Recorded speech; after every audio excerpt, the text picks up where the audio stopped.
भारत कुंबा लारी इना खुनबगी खेनबा चावना लेबा लेबा अमददी टैक्सेशन सिस्टम हाइबदी प्रजा मियाम न खसना थीबगी चनबी अमा लेबा हाइबा असिमा यामनमक तंगाई फदे मसिना मनब खुनाय अमा सेमदा अचौब थौदांग अमा लौरिबनी अदुबु टैक्स हाइबा असि इराय लाइबा अमदी नते लिसिंग अनि 33 की ममांगदा भारत टैक्स मखल कया अमा लेरमदुना पोसक अमा खक्तदा टैक्स हंजिन थीबा अमदी तोंगान टैक्स रेट लेबना चममनबा कया पोहलमी मसिना पोचेगी ममल का हेना वांगबगी अचौब मरम अमसु ओइरमी खुदोंचादबसिंग असिबु कोहन्नबा पार्लियामेंटना goods and services tax GST असि चेही अदुगी जुलाई थादा होगदोखी हौखिबा सेप्टेम्बर थागी तांग 23 भारत की प्रधानमंत्री नरेंद्र मोदी ना 53 सुबा जीएसटी काउंसिल ना अयाबा पीरबा जीएसटी की नीति नियम सिंह दा अहोंबा कया यावबा next generation GST reform GST 2.0 असि चनबा हौरगनि हाइना लेबाक मियामदा लाउथोखी रिफॉर्म असिदा मरु ओइना तोंगान पोलम सिंदा जीएसटी की रेट मखल कया अमा लेरंबा अदु सुन्नतगी जीएसटी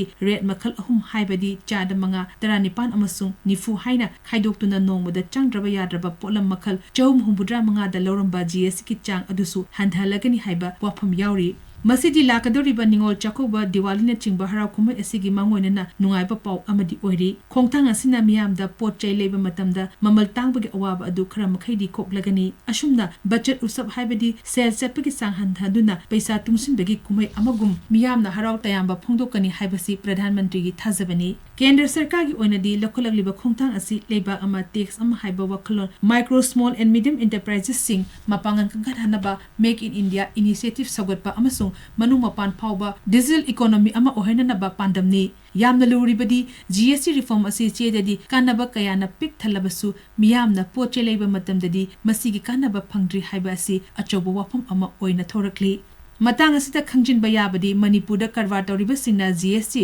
पोर्टलदा रजिस्टर तौबगी चांग असि नेमली अमसुंग चेही असिगी ऑगस्टादा मणिपुरदा सुन्नतगी लुपा कोटी 92 खक्तमक जीएसटी खोंगतुना राज्य अतेगा येंगनरुपदा यामना सोतरी हाइबा अदु मयेक सेंगदा ताकली राज्य असिदा ललोल इटिकी थबकसिंग असि चेदा तादना इनफॉर्मल ओइबा मोंगदा चथबना रिफॉर्म असिगी कानबा फंगबदा मतम खरा चंखिगनी हाइना पानरी अदुमोइनमक केंद्र सरकार की इकोनॉमिक एडवाइजरी सिंगा मार्केट की सफु हाइबदी सप्लाई चेन की मतकता लेरिबा कंपनी स्टॉकिस अमदी डिस्ट्रीब्यूटर सिंगना अताबा ममंदा पोलम सिंग असि फंगलप मतमदा मखादा लेरिबा रिटेलर सिंगसु मखोइ मसेल की मरकता अथो एहन तानादुना ममल वांगना थंबा ngamloi हाइबा वाफम असिदा थाजबा थमली मसिना रिफॉर्म असिगी कानबा मियामदा सोइदना मतम खरा लेरगा फंगनी हाइनसु फोंदोनरकली अदुमोइनमक मखल मखा कयागी पोलम योनबा अचौबा दुकान शॉपिंग मॉल शोरूम न चिंबा मफम सिंगदी अताबा ममंदा योनबगी थबक असि खुदक्तगी चनबा हौख्रे आइन की मियंग दसु करबा तौरिबा मियोइसिना अनोबा टैक्स रिफॉर्म असि चनहंद्रबदी अनफेयर प्रैक्टिस हाइना लौदुना कंज्यूमर प्रोटेक्शन एक्ट 2013 याउना अटे एक्ट सिंगी मखादा दंडी पीबा याय हाइनसु फोंदोपा लेख्रे मियामना जीएसटी की toll free number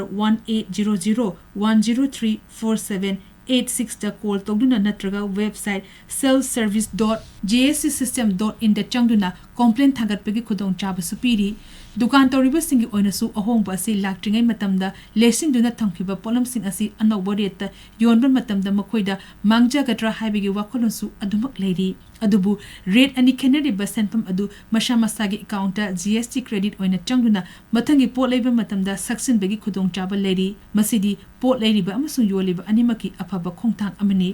Matang असिदा reform असिबु माइ पांगना चनहंदुना मियामदा कानबा असि फंगनगे हाइरबदी सप्लाई चेन लेरिबा मियोइसिंग अमसुंग कस्टमरना जीएसटी रिफॉर्म अमदी मसिगा मरी लेनेबा आइन सिंगी मतंगदे हेना कुमना खंजिनबा असिनी लेंगा की ओइनदी हौकिबा सेप्टेम्बर थागी कुंतलुक्ता consumer affairs and public distribution अमदी डीआईपीआर के ऑफिशियल सिंगना इम्फाल के मरुवेबा कैथल सिंगदा अनौबा जीएसटी 2.0 की रेट असि चनबा हौरब्रा हाइना ड्राइव चथकिबा असिदी अफबा खोंथांग अमनी अशुमना मिपुम खुदिमना इसा की थौदांग मसखंगना होनरबा मतमदा जीएसटी बजट उसो हराव कुमगी खुदोल हाइबा अदु ओइगदौरिबनी।